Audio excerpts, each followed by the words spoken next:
This is Matt Britton. I am the CEO of Suzy.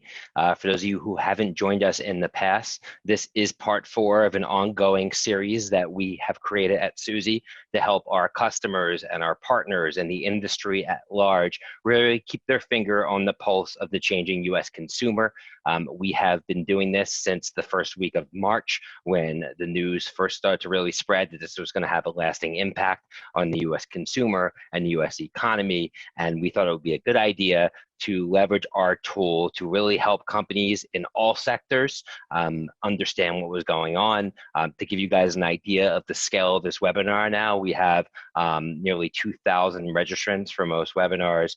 We have everybody from CMOs to major Fortune 500 companies, to heads of agencies to reporters, large organizations and small businesses really across the board. And we love the feedback that you guys have been giving us on these webinars. And really the feedback has really allowed us to continue to evolve this to make sure everyone's getting a tremendous amount of value.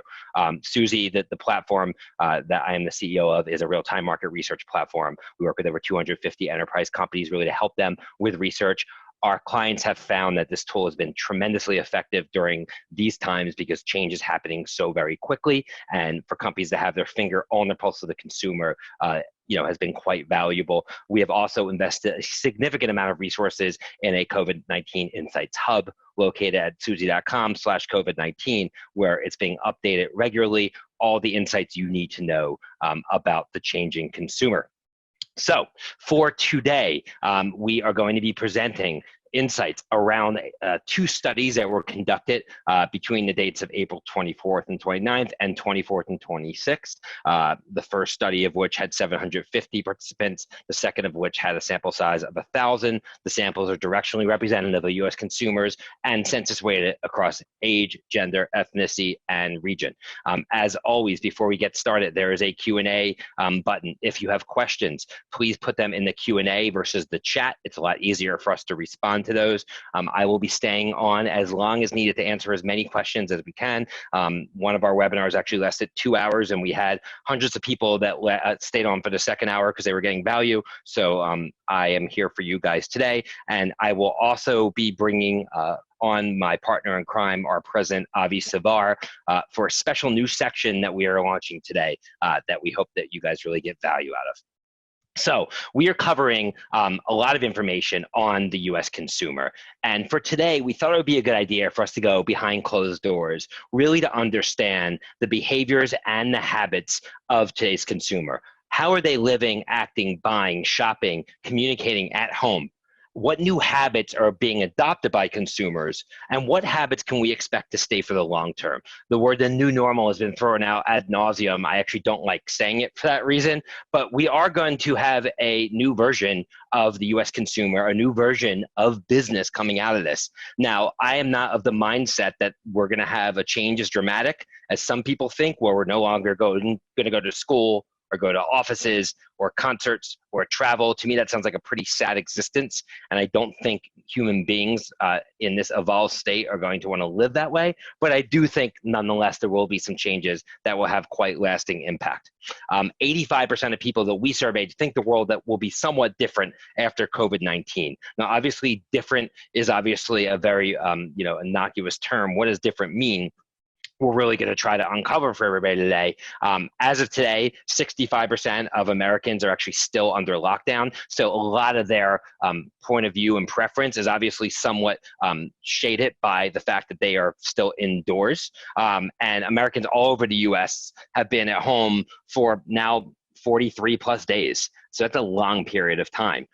It's enough time for habits to be formed. In fact, what we've found through our research is 66 days is the amount of time on average that it takes for a habit to form. So we're getting closer and closer for many consumers to really start to build lifelong habits. If you can quit smoking for 66 days or drinking or start a new exercise routine, and you can do it for that amount of time, in many instances, it really enables people to adopt new habits. So we also start to ask consumers, well, what does over mean? When this entire crisis is over, how will you know? And over a quarter say there's no new cases. And I'm kind of at that mindset as well. We'll talk a little bit later about Suzy's recently announced decision to close its New York City headquarters until 2021, and what were the drivers behind that decision. But from my mindset, it's if there's still new cases popping up that cannot be controlled with a treatment, or there's a lack of a vaccine, then this thing is actually still going on. And one day we'll know we've turned the corner, but we're currently not there yet. Today we're going to be covering 4 topics that we really find kind of bubbling up as a result of this. The first of which is the rise of DIY. We touched upon it during the last webinar, but we are seeing a huge push to consumers taking devices in their own hands. And instead of leaning into services that they may have in the past, since those services are no longer available, consumers have been left to their own devices to figure things out. And the figuring of those things out is going to have dramatic impacts on many industries moving forward. The second topic we're going to talk about is the money versus time continuum. Before this crisis occurred, consumers might have had more money because they were gainfully employed and we were in a very good economy, but less time. And now, in a world where we have 20 million plus people unemployed, money is now at a premium and time is not. And the kind of the script flipping, if you will, has changed so much in terms of what consumers prioritize. The third is the notion of being socially borderless. This digital world, which we're all living in at this very moment, where I'm speaking to over 1,000 people on this webinar and sharing things like I'm there in person, shows how far we've come as a society from a technological standpoint and what it means to be truly socially borderless. And last, what I call everything old is new again. How this crisis, in many instances, have had consumers have to go back to where things were in the 50s and 60s. And, that's super interesting as well. I think I actually found out just now that the slides are not moving. So I'm going to just try to reshare this and see if that'll work. Okay. I think that should work now. Okay. So we are going to now move on to our new section of this presentation and actually bring on our president, Avi Savar, who's going to be sharing a new section called Ask America. Great, awesome. Hey, Matt. So first, I need you to swap your view because we're seeing your presentation. I think I did it. There we go. I think I'm better, Avi. Yep, we're good. Very cool. Yep, you're good to go. Cool. So we thought we were going to do something fun today. Last week, when we did this, we integrated some polling into the experience, and the feedback was tremendous. So we thought we'd do it again and maybe do it in a little bit of a different spin. So as Matt goes through each of these sections and covers these topics, we wanted to be able to allow the audience to ask questions of consumers in real time. So the first thing we're going to do here is put up a poll, and you guys can tell us which of the following questions you'll want to ask. As we go through the section, we'll reveal the answers at the end of each section. So if Matt, you could move to the next slide.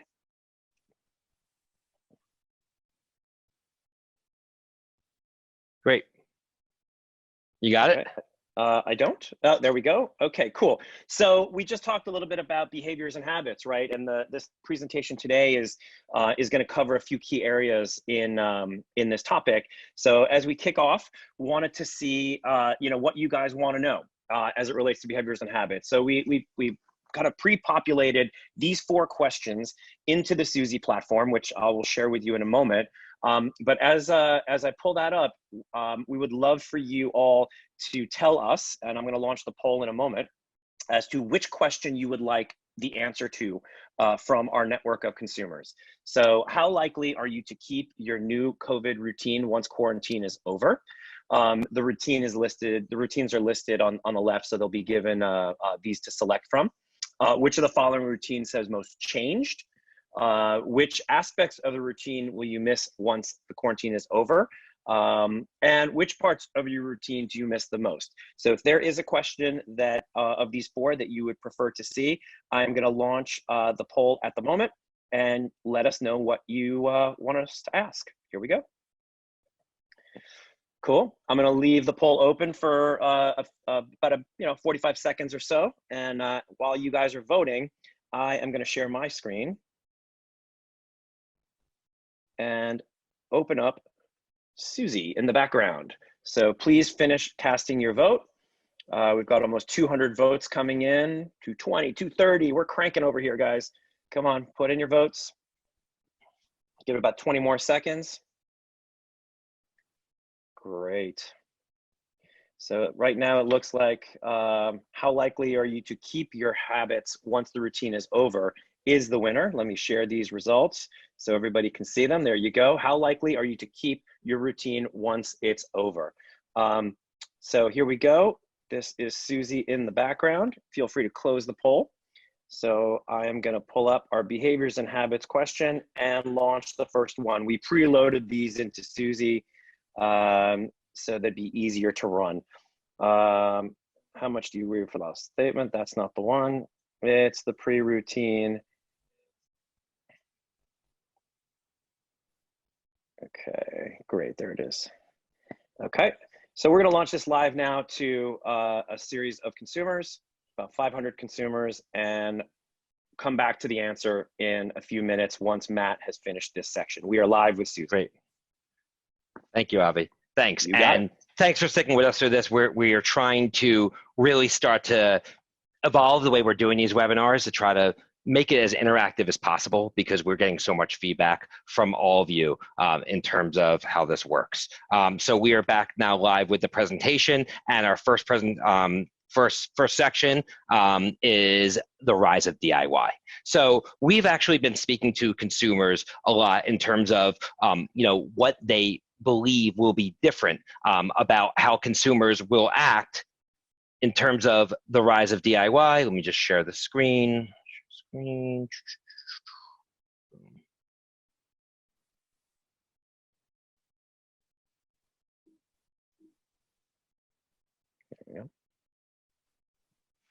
Okay.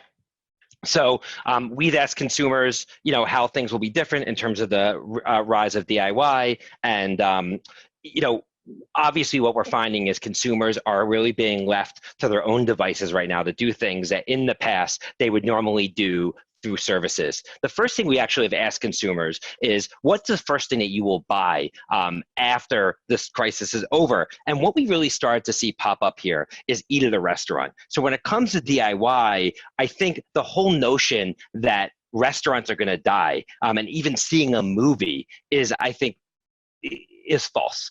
Consumers really crave that personal interaction. And while we're about to talk about how much consumers are cooking at their home and how they're streaming Netflix ad nauseum, they still miss those social interactions that they are getting from restaurants, from movies, from going to bars. And you can see these are actually the things that they're really sorely missing as this crisis unveils. And I think it's really a great sign for the hospitality industry to know that people do want to go back to their favorite restaurant as soon as it's actually happened.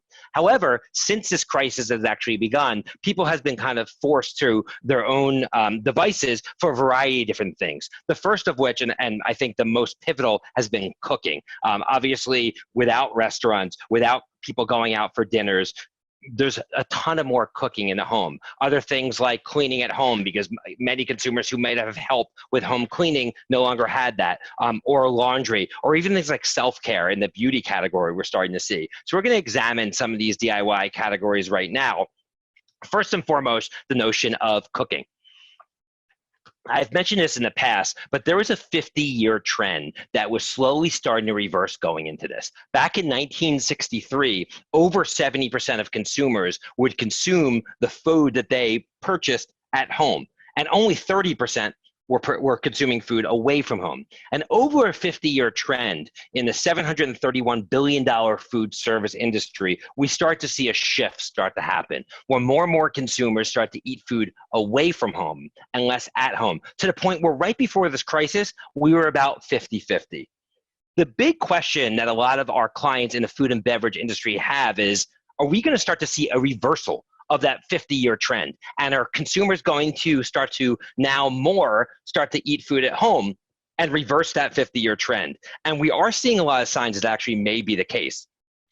First and foremost, a completely new class of chefs have emerged as a result of this. 75% of consumers believe they're now more skilled in the kitchen, and over half believe they're going to continue to actually cook more after the crisis.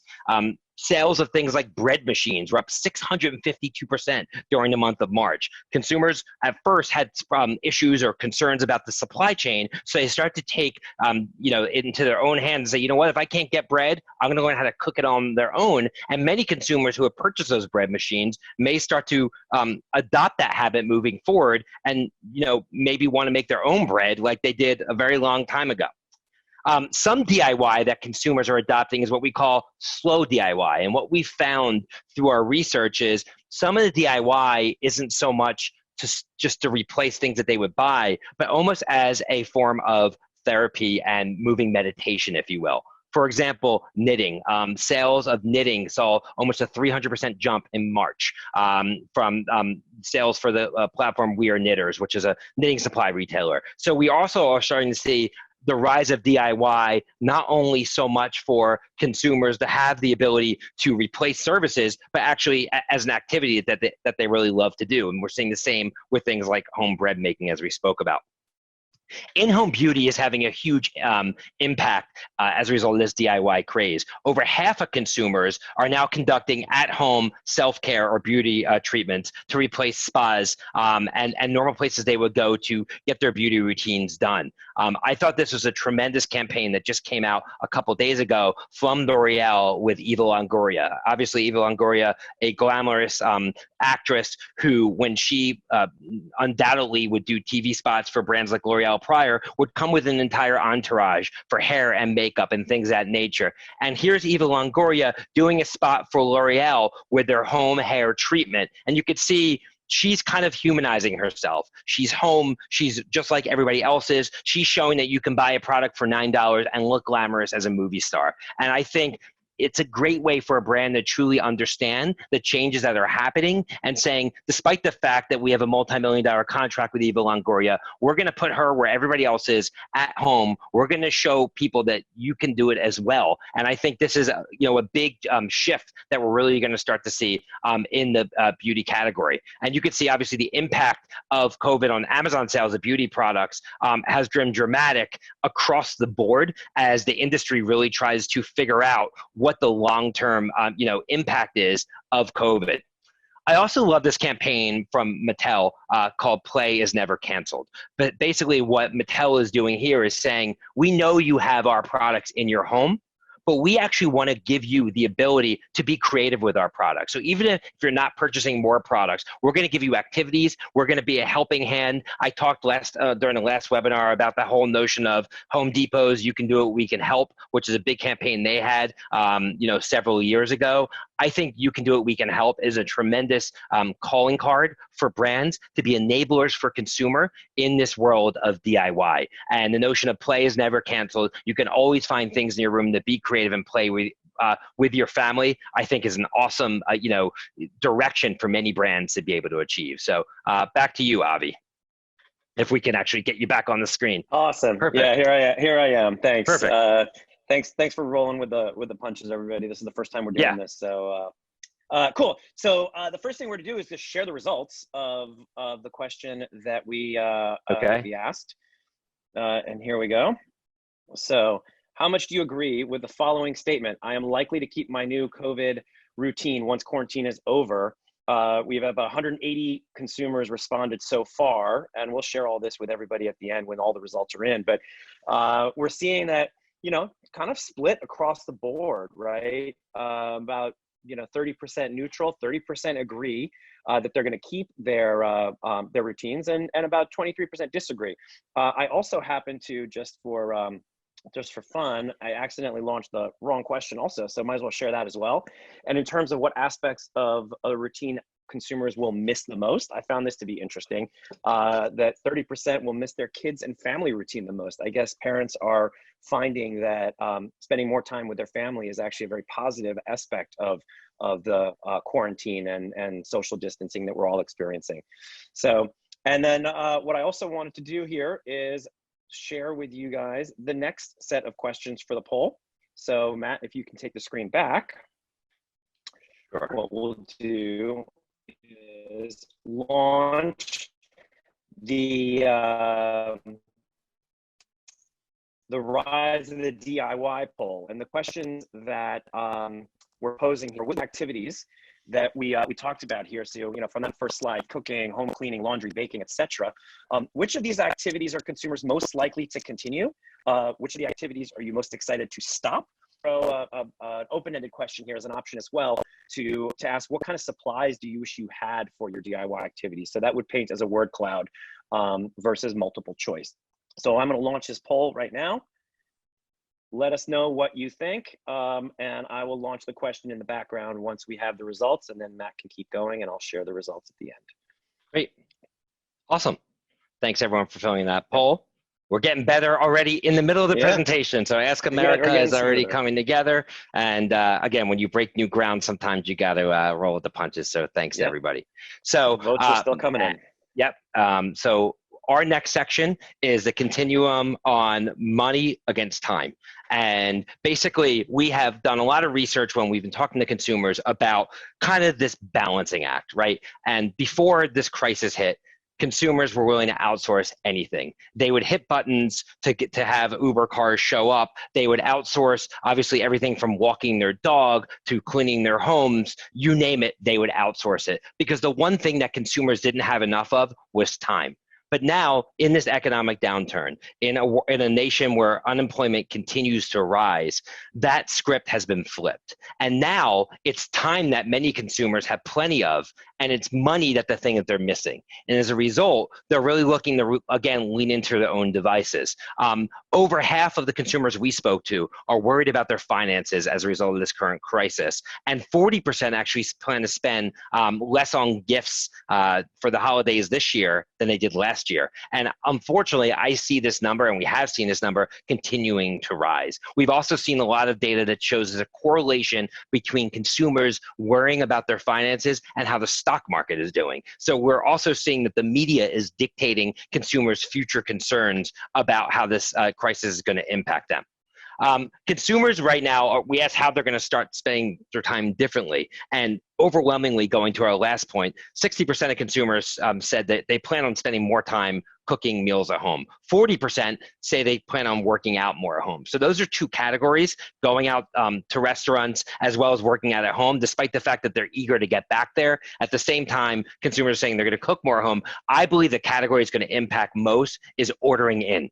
I think that when consumers are home, they're going to cook. When they go out, they're going to go to restaurants. And the whole takeout boom that's been happening is actually the one sector of the food industry that's going to be most impacted by this. I don't think it's going to be the QSRs. I don't think it's going to be the restaurant industry. I think you're going to look at Grubhub, Uber Eats, all these services, some of which have gotten a bump through this. I think they're going to, find themselves having to really reinvent themselves. 40% of consumers are claiming they won't return to using professional beauty because of the cost. Now, obviously, we are in a world right now where consumers have tremendous economic pressure, and maybe this is a little bit distorted based upon the current time we're in. But nonetheless, we have 40% of consumers saying they're not going to return to professional beauty. They're going to actually do it on their own as a way to save money. Coffee is another area. If you listen to Suzy Orman, one of my favorite Suzys, she'll always say, don't go to Starbucks every single day. I wish I could follow her advice, but I need my Starbucks. But it does add up. And basically what we're hearing from a lot of people is that they're going to continue to make their own coffee at home after this. 90% of people say they're likely to continue making coffee at home. So you look at coffee shops, and a variety of them that had such a boom in the 2000s and 2010s, which was actually a decade too, now that we're in 2020. Is that going to change as consumers look for little savings by perhaps not going to their daily Starbucks routine anymore and making coffee at home? We'll see if that occurs. It's just how consumers are actually thinking right now. And the way that consumers are basically learning how to do things on their own is super interesting as well, with YouTube actually being the #1 place. So if you are a brand that wants to really understand how you can roll with the punches with this shift and make sure that your brand is at the center of this change, you need to start investing in content. If you are a brand that wants to move from a brand that's being bought at a restaurant to a brand that's being bought in the home, YouTube is where it's at. It's where consumers are searching on how to do everything, how to fix their TV, how to cook French toast, how to groom their dog. It's going to be YouTube that they're going to go to. And if you can figure out a way to be buying the right ads, creating the right content, you could make sure that your brand as an ingredient brand is going to be adequately positioned to the changes that are actually going on here. Avi, we're going to go back to you and see how the results actually popped up for the last question that you asked. Excellent. Okay, so everybody voted. These were the results. The winning question was, which DIY activities are you most likely to continue doing post-COVID? And I'm going to share the results here instantly. We've got about 100+ consumers already responding. Clearly, cooking is by far the activity that consumers are going to continue most post-COVID. Yep. And of course, these are going to be the results that we're going to share with everybody afterwards. Make sure everyone actually has this data. Correct. Let's go back to the presentation. And we are rocking here with our Ask America segment and keep it moving.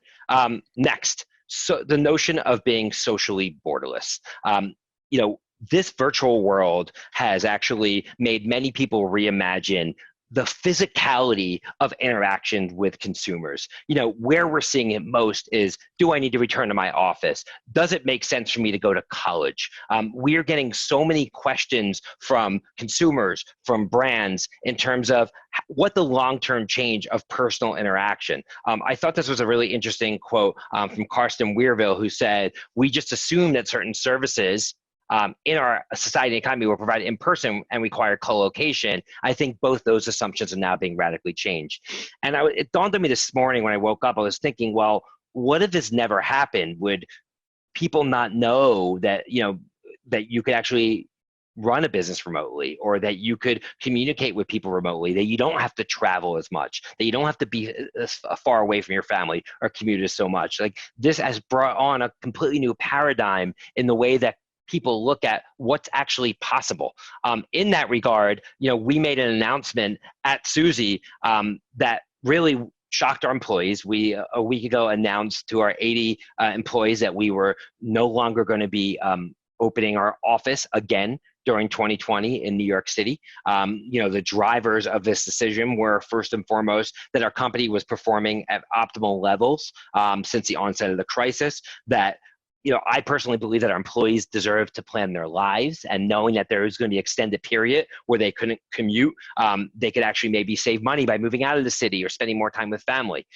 We had a situation where a lease was expiring, and I, as a CEO, did not feel comfortable to actually make a new long-term multi-year lease without knowing what the long-term impact of this crisis is going to be on the economy. So I want to push that off. And lastly, and most importantly, we felt that if an office environment wasn't safe for everybody, it's not safe for anyone. Meaning, I don't want people to have to make a choice of my career or actually being safe. And I think many companies are weighing similar elements right now and figuring out what they're going to be doing.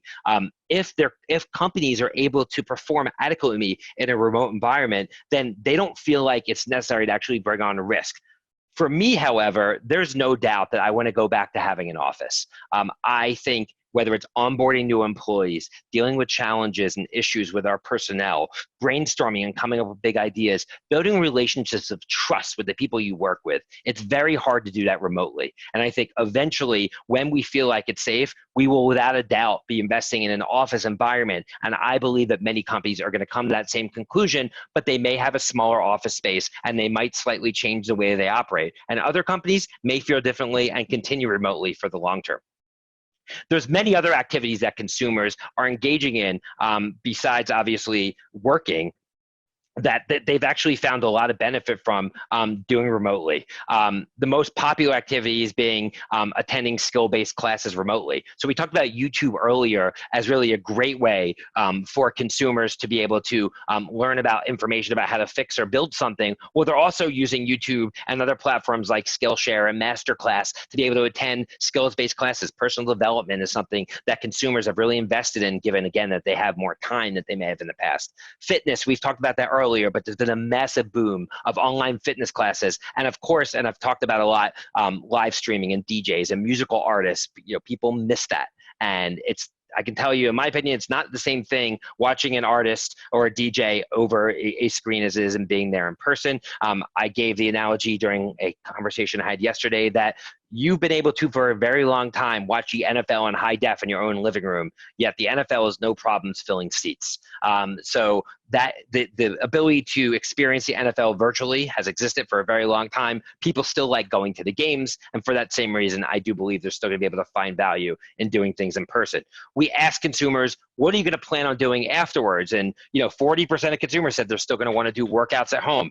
The virtual happy hours and the Netflix party events, we will see. It has been interesting to see how in this world where consumers are collaborating remotely, what they've really been missing is that common point of interest.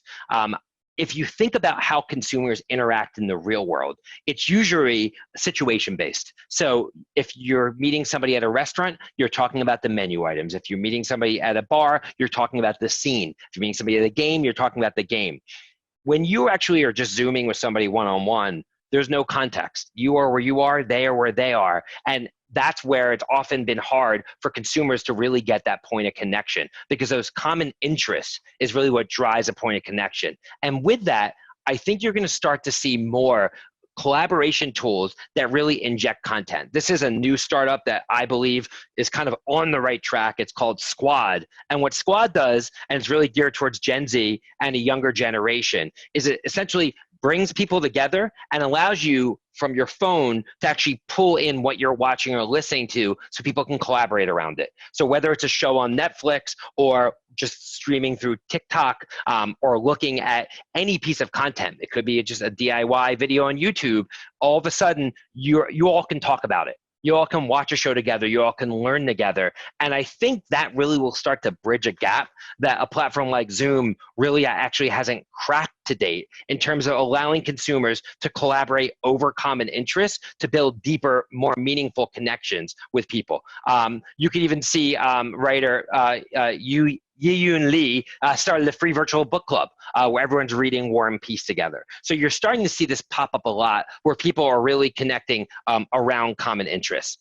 Obviously, education is a big hot button, especially right now as it's crazy that we're in May right now, but there's a ton of talk, obviously, about summer camp and what are kids going to do over the summer should the likely event happen that summer camps close. What does a virtual summer look like for kids when they're used to being outside? And 40% of parents, over 40%, are willing to pay for different virtual experiences for their child. It's going to be a huge test for parents over the summer when school is over, should kids have to stay home, on how parents have to reinvent parenting in general in a world where they're going to have to make sure that their kids are active, that they're enjoying the outdoors, and they're actually staying educated and fulfilled in a world where normally that's taken care of for them. And it's going to be just, I think, a big challenge for a lot of parents, because school is one thing and school went virtual and many schools are really starting to get the hang of it right now, but summer camps usually aren't going to go virtual. And now parents are going to be left to their own devices to figure out what's going on. And that's going to be super interesting. Just to wrap it up in terms of other leisure type activities. So Airbnb, which yesterday announced that thousands of people, unfortunately from their company, have to get laid off, I thought did a brilliant pivot by doing Airbnb's virtual experiences, where you can pay a small amount of money to experience things from all around the world. And I think that immersive education, immersive experience is something that I think will be a lasting impact of this. And we're starting to see it happen. Microsoft, long before this crisis occurred, has been working on ways to integrate its Minecraft property into the education curriculum. How do you make it more immersive? How do you find that point of passion that can create a virtual environment for students to be able to more easily learn and participate and become motivated by what they're learning through school? And Minecraft, a virtual world and a virtual environment, is a great platform to be able to do it. Fortnite, which is one of the most popular video games in the world, tried to immerse consumers recently with a live concert where Travis Scott, a very popular artist, performed a live concert within the Fortnite gaming environment in the way that you can interact with Travis Scott, and over 12 million concurrent viewers came together. So it just gives you an idea of the scale of these borderless social experiences that can be created. And lastly, I think one of the best impacts and best outputs, just to put a positive lens on all of this, is the fact that grandparents who maybe in the past thought that technology like FaceTime and Zoom wasn't accessible to them, through this have been forced to adopt these new tools, and all of a sudden realize that it's very easy for them to see and hear and communicate with their grandchildren. So I think that this crisis, especially for the baby boomer generation, has really forced them to adopt new technologies and really rapidly change their lifestyle in the way that wasn't happening prior. And hopefully that'll be a benefit that lasts long beyond this crisis ending. Back to you, Avi. Perfect. So going on the socially borderless topic here, we are going to ask consumers questions on your behalf. Let us know which of the following 4 questions you would like to see answered based on some of the behaviors that Matt just articulated between TikTok videos, virtual gaming, digital hangouts, online happy hours, virtual book clubs, etc. So which of the following activities are you most likely to continue? Which of the following activities have you found to be the most fulfilling? Which of the following activities are you most tired of? And which of the following have you found to be just as fulfilling as in person? So I'm going to launch this poll. Tell us what you would like us to ask, and we will do that. While you're filling out the poll, I will share as well my the results of question I launched moments ago. This question was, what are you looking forward to splurging on once COVID is over? I launched this as the open-ended word cloud, so you can see, obviously, restaurants being a huge driver of what people are really looking forward to get back to doing. I see vacation, shopping, Exactly. clothing, family, etc. So yeah, and again, no surprise in terms of how consumers really want to, continue to think about how they're going to spend their money and their time coming out of this. Exactly. Cool. Okay. Back to you. Back to the presentation. And boom. Okay, and we're back. So the next section we call Everything Old is New Again. And it's basically about the notion that we are going back in many instances to a world that we lived in the pre-digital era. I'm a Gen Xer, and the biggest difference between millennials and every generation before them, Gen Xers and boomers, is millennials were the first generation to grow up with the internet in the household.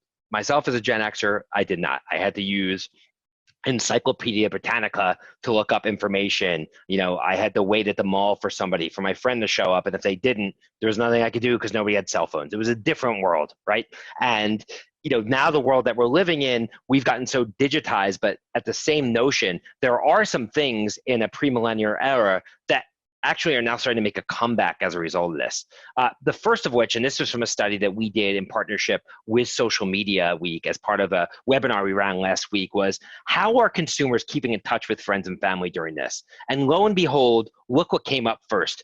Good old-fashioned phone calls. So the fact that consumers are reverberating towards making calls more than using something like FaceTime or WhatsApp or even Facebook itself was really surprising to me. And it really goes to show how much change we've actually had in a short period of time in terms of consumers going back to what they thought of.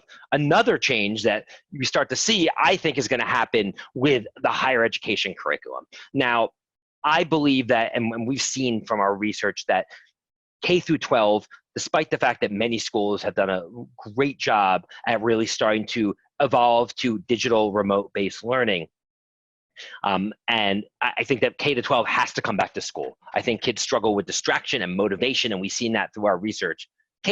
Colleges, however, well, that's a little bit of a different dynamic altogether, for a lot of reasons.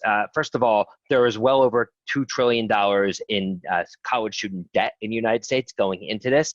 College debt has been a major burden of of former students and graduates, and has really weighed them down and prevented them in many cases from following their dreams, because instead of going for the best job that meets their needs and their passions, they've been chasing the money because of the college debt. The cost of college has ballooned, become unaffordable, and in the same token, the world is shifting, and the needs of companies in terms of who they're going to be recruiting out of colleges has changed dramatically. If you look at the 20 skills that are most in demand in today's workforce, you see things like cloud computing and artificial intelligence and sales leadership and things like video and audio production and search engine optimization, search engine marketing. Companies right now are really in dire need for digital reinvention. In this world, if you talk to many CIOs and CEOs, their goals and their focus has shifted from digital innovation to digital reinvention, meaning in a world where we're more distributed and we have a more distributed workforce, what is most important? What are these companies going to be hiring for? And I believe, in terms of going back to where things were in the past, we are going to be heading towards a world of more skills or trade-based schools. So instead of people being masters, jack of all trade, masters of none, instead of getting degrees in liberal arts or just more general skill sets, I think people having very unique, very marketable skill sets in a globalized world where companies need to be more digitally savvy and digital at their core, that really changes. And many colleges and universities that students will now be paying, $150,000 to $300,000 for a 4-year education, which they're going to have to pay back over the course of their lives. They're not preparing kids for these skill sets. So I think a great reset will be happening in 4-year colleges. Some 4-year colleges actually may never return coming out of this. And, if my kids were going into college this year, and I have a daughter that's going to college 3 years from now, I'm going to be really thinking about, what is she learning? Now, obviously, there's a huge part of the college experience that is about building relationships, building your network, the experience. And if you're fortunate enough to afford to not go into debt for doing it, I think by all means, students should pursue it. But if a student needs to go into college debt because they want to learn something, they think they're going to get back and get that return of investment, I think it's something that they're going to really have to rethink moving forward. And this could be really a great reset, for consumers when they're thinking about higher education. Despite the fact that virtual classes have been around forever, now all of a sudden people are more likely to pay for online education. So I think the notion of online education that may have had a taboo to it no longer does. And I think people are far more open to remote education pursuit right now, given what's occurring. We've also seen us going back to the past in other areas like puzzles. I mean, puzzles were obviously very popular for a very long time, starting with the Great Depression, and they're now peaking again. Many puzzles are now sold out on Amazon. Brands like McDonald's are now launching the burger puzzle as a way to kind of entertain people at home around puzzles. The New York Times puzzle section is now, or crossword section is doing incredibly well, and they're selling now puzzles, which I think is a great gift idea, by the way, of the cover of the New York Times from certain days in history. You can actually purchase that. So we're starting to see these activities, which were, again, slower, more methodical, calming to consumers, where in the past, who has time to sit around for 3 hours to do a puzzle when your kid's got soccer and your other kid has dancing class and you're running around everywhere? The millennial mom has juggled so much, but now with all these things being canceled, we are going back to a time where people weren't running around as much, and is driving a variety of different activities. Gaming as well, purchase intent for old school games like Nintendo have increased dramatically, as old school video games and other things that were old in the past are now becoming big again. And this was huge. Mobile was king prior to this, right? It was mobile everything, mobile centric, et cetera. But now, 64% of consumers are saying now computer, laptops, and tablets have been integral to their home. And that's also impacted mediums like podcasting. Podcasting was exploding going into this, because in a world we were always running around and we were commuting, the ability to be able to pop on a podcast was hugely impactful. But now people aren't commuting anymore, and all of a sudden they're using podcasting less. So it's interesting to think that so many businesses were mobile first. Quibi is a company that Jeffrey Katzenberg, very successful Hollywood producer and executive, launched. And it was mobile only. It was the ability to write short form 10-minute pieces of content in a mobile environment. Unfortunately, Quibi launched in the middle of this. And they launched in the middle of a time where consumers didn't need to lean into mobile as much. And I think that's really impacted the launch of their business. We've also seen at Suzy, people taking more time to fill out surveys and do market research. Our CrowdTap panel tool, where consumers are answering the questions that Avi's asking during Ask America, is up, I think, 68% in the last 3 months, because people have so much more time now to answer questions and actually be interactive with us, giving feedback instantly. And you'll actually see that pop up when Avi actually brings open the responses to the questions that we just asked. So back to you, Avi. Awesome. Thanks, Matt. So cool. So you guys wanted us to ask, which of the following digital activities are you most likely to continue after COVID? So I am going to share my screen with you all and show you the answer here. As Matt mentioned, this is going out, the questions that we're asking are going out to our consumer panel, our network of over 1 million consumers, which we manage to about 60,000 verified and screened active on a monthly basis. So you can see here in a few short minutes, almost 230 responses, and clearly virtual gaming and digital hangouts with friends and family and group exercise classes seem to be at the top of the leaderboard here. And, you know, not surprising. I think a lot of people are finding new habits in and around being able to connect with people in new and different ways that they hadn't been able to do before. And obviously a major shift in exercise and fitness now that, you know, folks can't be out and about in the gyms. So not surprising, but certainly interesting, and gaming at the top of the leaderboard, of course, as well. Back to you, Matt. Great. So I think at this point, I wanted to open up the presentation for questions. Avi, if you want to go through the question, that's fine, or I can kind of read through them, and we'll try to answer as many as we can. Yeah. I think some of the feedback we've heard from everybody through doing these webinars is, can you leave more time for us to ask questions? So instead of me having 120 slides to present, I actually cut it down to 80, which gives us a lot more time. Yeah. The first question is, were these surveys among those 18 plus? And the answer is yes. Yes. The surveys that were feeding this presentation were from consumers over 18. How can companies that historically sell a high-touch product adapt to a non-virtual world?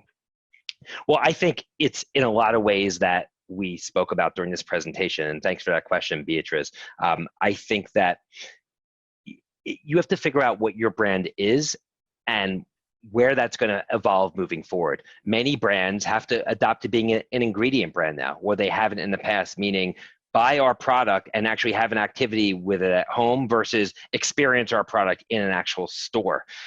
You have to actually figure out how the use of your product is going to change, both now and moving forward, and how can that change your positioning and ultimately your benefit to consumers. And I also believe that many brands need to invest, I mentioned this earlier, far more in content than they have in the past. Content is what's going to inform consumers how they should move forward with your product or service. What's the way ahead? If Mattel is saying, continue to play, and they're saying you can use the toys that you already own of ours, do this, that, and the other thing, having content will further engage them and want them to actually lean into your brand more. Next is, did you say podcasts are down? Yes, podcasts are down according to a variety of different reporting sources. Some are actually saying it's flat, but then there's some categories like true crime that are down as much as 15%. So podcast listening is down by nearly every measure. You may find a study that say it's up. It's hard to know what the official podcast governing body is, because there's not necessarily a Nielsen for podcasts yet that's widely accepted, but podcasts actually are down, and it makes sense because people aren't commuting as much in the past. So what would be the impact on parties and celebrations and weddings? So there is right now, obviously, a huge impact on parties and celebrations and birthdays and weddings. People are resulting to, Zoom-based weddings and Zoom-based birthday parties. That, in my opinion, obviously is a trend and the fad of the times. Over time, as people get more comfortable, they will be hosting events. The big question that we get from a lot of our customers is, what will kind of the new level of comfort be in having large-scale gatherings at your home? Will people still want to host over Airbnb moving forward, knowing that somebody could actually get sick and spread germs? Will kids' birthday parties be 10 kids instead of 25 kids moving forward? So it's really hard to say for sure, but I think that's the question that we're really going to want to know. Love the live question asking in platform. Thank you. I mean, we've been talking a lot about, we have this great tool that can actually allow you to hear from consumers instantly. How do we actually make that a part of what we're doing in a way that doesn't disrupt the webinar format that people love so much? So we're going to continue to try to evolve around it. Do we have numbers around the shifting behaviors of shifting tech behaviors of older audiences? Yes, we can actually try to share that, Rebecca. And if you want to follow up with us directly about that, we're happy to answer that.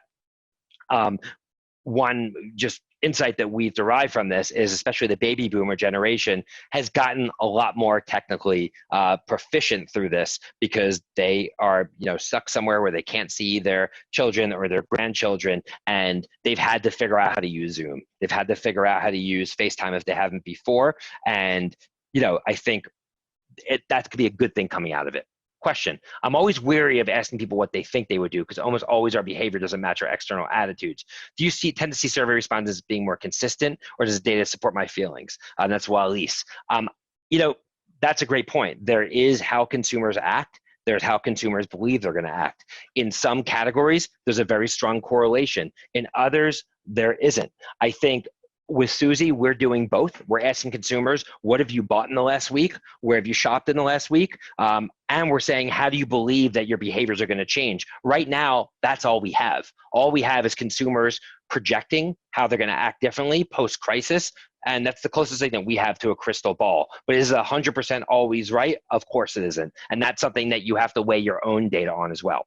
How do you see the luxury market transforming? So that's from Regina. Regina, we've gotten so many questions about the luxury market. And, in terms of generations itself, if you just at a very high level, Gen X drove a huge boom in luxury. Right before this crisis, a company like Louis Vuitton Moet Hennessy, which is one of the biggest purveyors of luxury goods, we're seeing tremendous growth. I believe the reason why is that Gen Xers now are age 45, 50, 60. They are in their prime either income earning years or in their prime years of net worth. And because of it, they are leaning far more into purchasing, or were before this, luxury goods. However, the millennial generation has been built on the sharing of experiences versus luxury goods as a form of social currency. So in the 80s, 90s, early 2000s, people would represent who they were to society by their Rolex or their Amex Gold card, right? Membership has its privileges, or their new Lexus. That was the status symbol to society. After, however, Instagram was invented, now consumers had the ability to share experiences as a new form of social currency. So now it was, I climbed to Machu Picchu, right? I took a selfie with Kanye West, right? I sat at the front row of an NBA game, right? That became actually a new social currency, and consumers' personal brands, the jobs that they would get, the relationships that they would get into, was far more dictated by the experiences they were actually able to achieve. So if you play that forward, as the oldest millennial right now is 41 years old, as they become age 45, 50, and they're spending more money, are they going to still want that Rolex watch or that Louis Vuitton bag? Or instead, are they going to focus more on luxury experiences? So that to me was the harbinger and the thing I was looking at in terms of luxury 5, 10 years down the road. Will this change that? I don't believe it will. I still think that luxury and the form of luxury has to change, and it's going to be far less about luxury products and far more about luxury experiences. So thanks, Regina, for that question, and certainly it's something that we can follow up with. Lorraine asked a question, in terms of skills and demand, do you think healthcare roles will also have higher profiles? Nurses aides, telemedicine, telehealth. Absolutely. I mean, I think any company in the category of health and wellness right now, if you're selling vitamins or supplements, you're doing incredibly well. And I think this will have a lasting impact on consumers putting their health first and maybe slowing things down a little bit and focusing more on their personal health. And I think any category in health and wellness, especially virtually, and again, we're seeing that with virtual fitness, is going to have a big boom in front of it. So thank you for that question, Lorraine. Marissa Foray asks, what level of confidence and usefulness does Suzy have in questions asked to consumers which require them to consider their future behavior in an unknown quarantine future? I mean, Marissa, thank you for that. We answered a question on that a couple minutes ago. Consumers can talk about what they're planning on doing, and that can impact us as businesses, knowing where their mind is at. Obviously, we are entering a world of complete mystery, and there's so many unknowns. So all we can help our clients do is start to piece it together by figuring out where the lines meet between external third-party data, what consumers are saying they're going to do, and how it's going to evolve into an entirely new world. Joe asks, for industries like grocery, we've experienced such a growth in e-commerce over the past few months. What do you recommend as a strategy for being flexible? Have you seen that evidence that people go back to in-store shopping? Joe, it's a great point. I mean, I think the food industry arguably is going to be one of the industries most impacted long term. So sure, travel and hospitality have been obliterated, whether you're an airline or a hotel or a restaurant or a bar or a nightclub. Right now, the light switch went completely off. However, in a world where there's a vaccine, in a world where we're post-COVID-19, many of those industries actually may go back to a pre-COVID state, or at least mostly. I believe the food and beverage industry, given all the data we talked about in terms of cooking and how valuable cooking is in consumers' lives, and how they're actually purchasing food through platforms like Instacart, which are actually exploding right now, I think is a long-term trend. When Amazon bought Whole Foods, many thought that was going to be the moment where grocery shopping, which is one of the, food and beverage, one of the largest segments in consumer categories that exist in the world, was going to shift online, and didn't happen right away. Most consumers like the notion of still going to Whole Foods and touching and feeling the produce and things of that nature. This has seemed to be a forcing function in the grocery space, and I would argue the entire low involvement category space, meaning it also applies to toothpaste and shampoo and conditioner and razors and you name it. I think home care, personal care items, as well as food and beverage are going to see a massive shift online. And I think for the large CPG brands that have built their brands during really a TV-driven era, like P&G's Tide, for example, who really wins at the shelf, because when consumers are at Walmart or Target or Rite Aid or Costco, they're seeing that Tide brand and they're associating it with trust, and they're just grabbing it because they know that's what's best for their family. In an online world where Instacart or Amazon is really dictating how the merchandising of those products work, it's really going to have to shift the way that these consumer packaged goods companies go to market. There's been a lot of discussion amongst big consumer packaged goods companies about what do they do to kind of fight Amazon. Are they going to have their own coalition to team up with a retailer like, say, Costco, which has gotten far more into digital and e-commerce transactions? Are they going to move their products over? We saw Nike in November announce that they're taking Nike products predominantly off of Amazon so they can control the experience. Will the low involvement categories in a world where we're shifting to e-commerce actually have to follow? It's going to be a huge trend that I'm really keeping an eye on personally.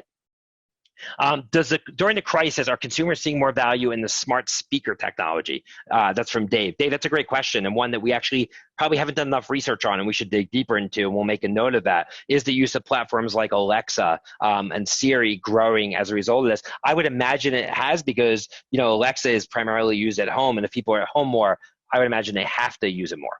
Would you please share more about consumers, from Cindy, choosing a coffee house versus making coffee at home? Do you think their economic pressures were forced them to totally abandon their Starbucks visits? Well, Cindy, we're seeing that consumers right now believe it will. Now, will it? 90% said more of it, people are going to make more coffee at home. Is that going to translate to their wallet? Is that going to translate to how they spend their time? We'll have to see. Are they going to be eager to go back to their same commuting routine? Like, I always stop at Starbucks on the way to our office, Suzy office in Soho. Is that going to change when we do open an office? Now, since I've left to kind of make my own coffee, consumers believe that they will be spending less. We'll actually have to see how that plays out. Any thought in launching new brands as shoppers remain uncomfortable in browsing grocery in stores? That's from Karuna. I mean, I can think, Karuna, yes, there is a huge opportunity right now in these huge categories to launch your own brand and do it in a slightly different way. If I was launching a brand right now in home care, personal care, food, or beverage, I would make it obviously digital first. I would focus on collecting first-party data so I knew more about my audience. I would focus on figuring out effective ways where I can market one-on-one and really dive into content-based marketing. I think there's going to be new entrants into this space, huge categories that are going to really disrupt. We talked earlier on the conversation about Dollar Shave Club and how are they one of the first subscription based consumer packaged goods companies in the razor space, and they were acquired for $1 billion. And the company hasn't continued its prior growth post acquisition, but I believe now is a much better time for a company like that to be launched. And they were a groundbreaking company, and I think new companies that are launching now could even be doing better. When it comes to 21 plus products, beer, cannabis, do you think the communal consumption of these products will be able to bounce back?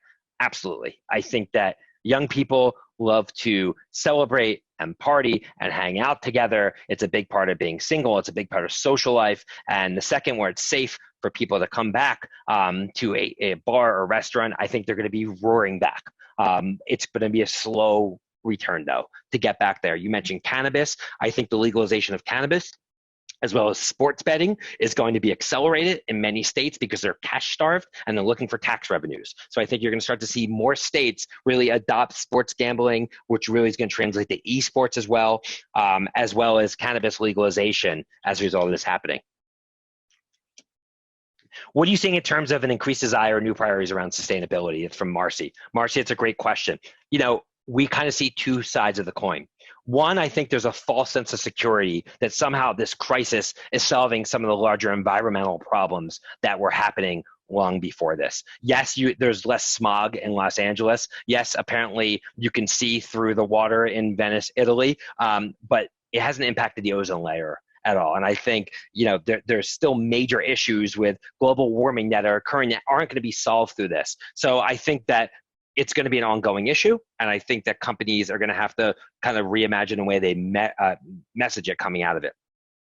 Are consumers more open to donate, or are they expecting others to do so? It's a great question from an anonymous attendee. I don't know how many of you have seen the All-In Challenge. It was created by a great entrepreneur named Michael Rubin, who's essentially gotten nearly every major celebrity you can think of, from Drake to Tiger Woods to Kevin Durant, to Kevin Hart, to basically, and even the cast of Friends, to basically donate incredible experiences that people for $10 can vote, can basically purchase an entry to win this incredible prize, having Justin Bieber fly to your house and serenade you. And it's to date raised over $25 million.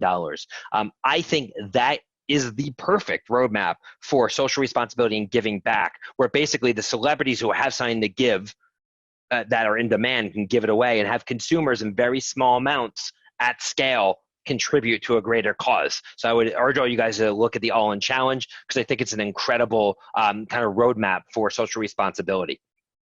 This comes from Kay. In future surveys, it would be good to ask people which routines you're most comfortable getting back to first, exercise, hygiene, etc. The struggle brands have now is how to predict what consumers are willing to risk during the reopening. So I think that's great, and that's perfect feedback. So we will ask, are you willing to risk, or what level of risk will you willing to have to go to a bar, to go to a live sporting event? Will you want to go back to the NFL? The NFL is going to be a major bellwether of our recovery. If the NFL announces that they will not be having a season, it will have a dramatic impact on America. The NFL by far is the most watched live program amongst both male and female viewers. The Super Bowl drawing over 120 million live viewers in the US. There are so many people in that supply chain, whether it's the local vendors in the local markets or the sponsors that rely on the NFL to gain eyeballs. And what the NFL does has such a greater impact on our culture, on our overall US sentiment. And it's something that we're going to be digging in a lot more. They just announced their schedule last night, and I'm very curious to see how they're going to handle it and what support they get from municipalities, given how important it is. Questions keep coming in. Many brands typically use humor in advertising. Do you have a sense of when it will be okay again? People looking to escape hyper empathy ads. It's time to entertain. I think escapism is already going on, Morgan. Thank you for asking that question. I think it's okay now to put humor in. I think that you look at something like, the Netflix Tiger King show, and that was all about humor, and that exploded. I think if you look at the streaming platforms, they're leaning into humor. Brands can lean into humor as well. I just think that it needs to be a fine balance when you're creating content and you're creating advertising. I think it's important to, have a distinction between the two. This is from Laura. Love the live questions. Can you post answers to the ones not chosen in the final report? We sure will, Laura. That's kind of what we're planning on doing with this Ask America segment. And I can assure you that, with Avi behind it as our producer of this kind of new concept, we're going to make this thing amazing. Today was kind of our beta version. This comes from my son, Cameron Britton. Thanks for logging in, Cam. My 12-year-old son asks, do you think that schools will open in September 2020? What I believe is that they won't. I think that most schools are going to err on the side of safety and wait until January. I think you're going to see a lot of schools having actually a fall and a spring and a summer session. So basically having the fall be an extension of the summer. So it'll be almost 2 seasons kids get off, but then next summer there won't be a summer, and to actually work through it. And a lot of colleges are talking about it, and I know it's not great for kids to have summer school, but I think it's a way to catch up and actually not have to hold kids back and things of that nature. But for you, Cameron, I hope you do go to school because I got to get you out of the house. Any insights on where consumers will cut back? Well, we're seeing where consumers are cutting back now. And it's obviously going to restaurants and travel. I think you're going to see a cutback in the luxury space. I think you're going to see a cutback in how much consumers are willing to pay for rent. I think they're going to have a lot more domestic travel than international travel when travel comes back. So I think that you're going to really start to see consumers reprioritize what's important, and that's certainly going to impact their spending and many industries. How do you think e-commerce for bricks and mortar sales will change long term? That's from Melissa. Melissa, I really think it's category by category.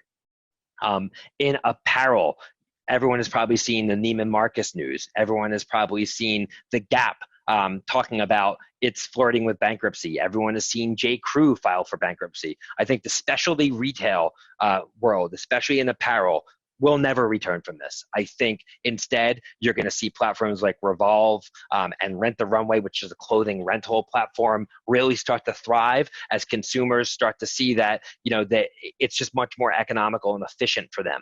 I think in food and beverage, it's going to go in grocery dramatically towards e-commerce. I think you might see a lot of automotive manufacturers start to adopt the Tesla-based model, where they have showrooms in affluent cities where they're showing 1 or 2 cars, but everything else is kind of delivery-based. So ultimately, big shift towards e-commerce.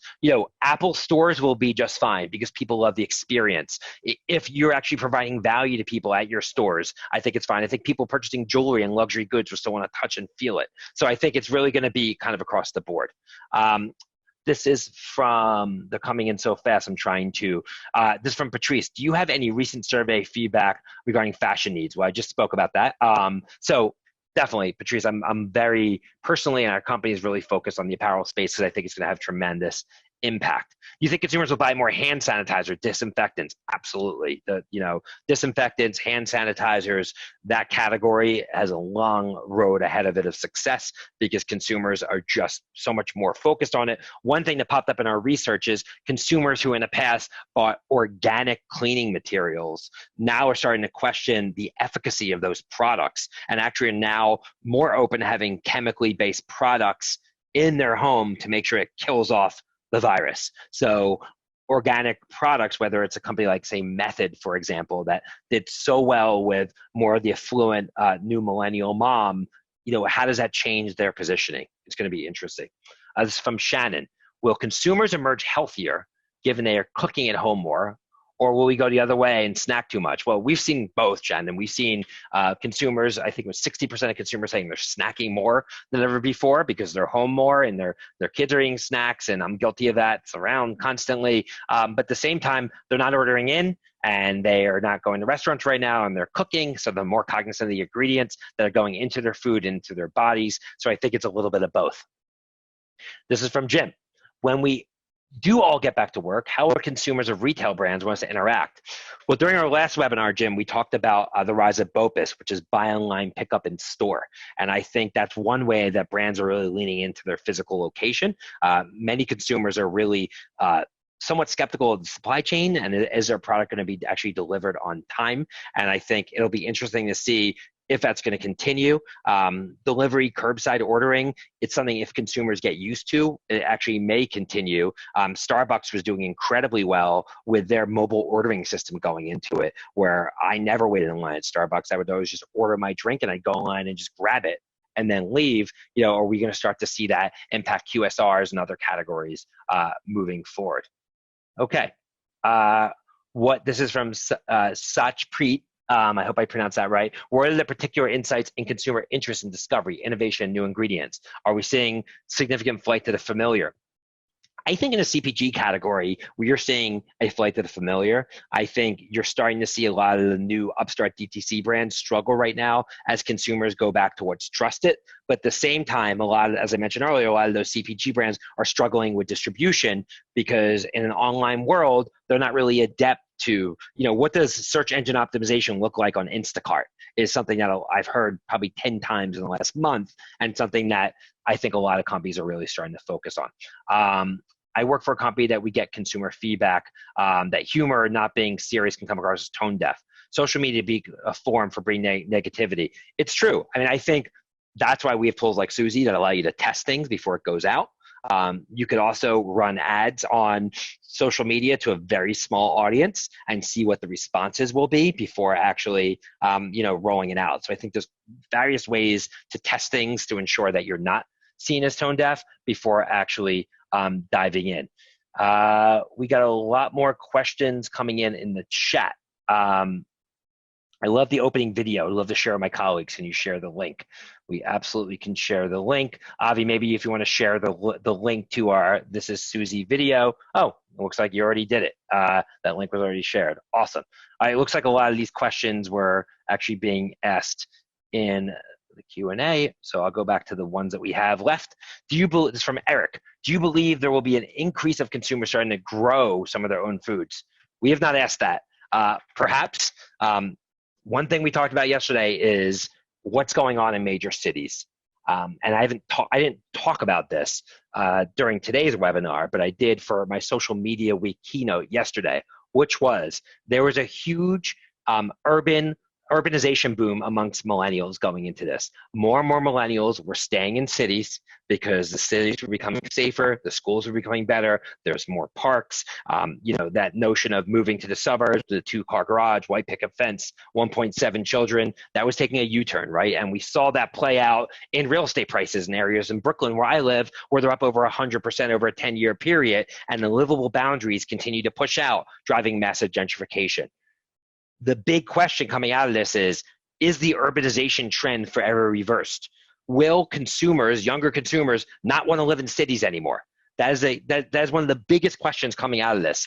My take is as follows. If you look at a market like San Francisco and the whole Bay Area, it was becoming incredibly unaffordable to live there going into this. With the tech boom actually happening, most people just couldn't afford to live in San Francisco. And if they were not living the way they actually wanted to live. New York to a lesser extent, but the same thing was happening. Amazon was driving a huge hiring boom, as was Microsoft in the Seattle area. And we were starting to see a similar trend happening there. I think what you're going to start to see happen coming out of this is that people are going to gravitate towards secondary and tertiary cities. You look at a city like Austin, or one like Charleston, South Carolina, or Phoenix.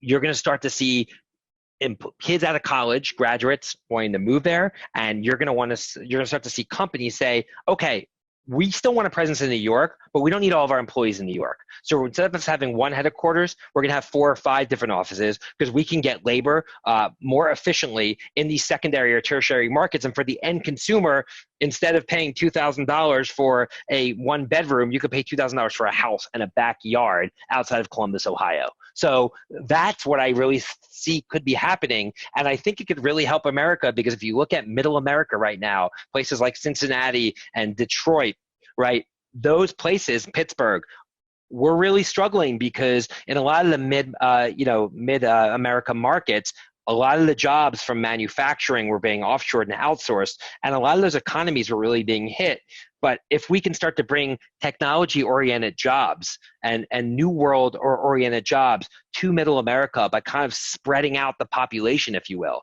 and spreading out the employment opportunities, well, I think that could be an incredible thing for the country. And in certain areas so desperately need it. We at Suzy opened up an office in Birmingham, Alabama about 6 months ago as part of an initiative called Rise of the Rest to bring tech jobs to middle America. And it's been tremendous. It's been amazing working with the town of Birmingham, and we love our employees from Alabama. Shout out to them if anyone are watching right now. And if that could happen, if Google or Amazon, instead of having one HQ2, if Amazon could have HQ2, 3, 4, and 5 and spread it out across the country and bring jobs to Topeka, Kansas and start to employ people, then I think then the potential employees will spread there as well. People could live better. It'll slightly depress the real estate prices in places like in New York and San Francisco. And it really could help our country get through what I think was a really big issue, which was not only wealth disparity, but geographic wealth disparity, where all the wealth was sitting and growing towards the coasts. And I'd love to see that start to change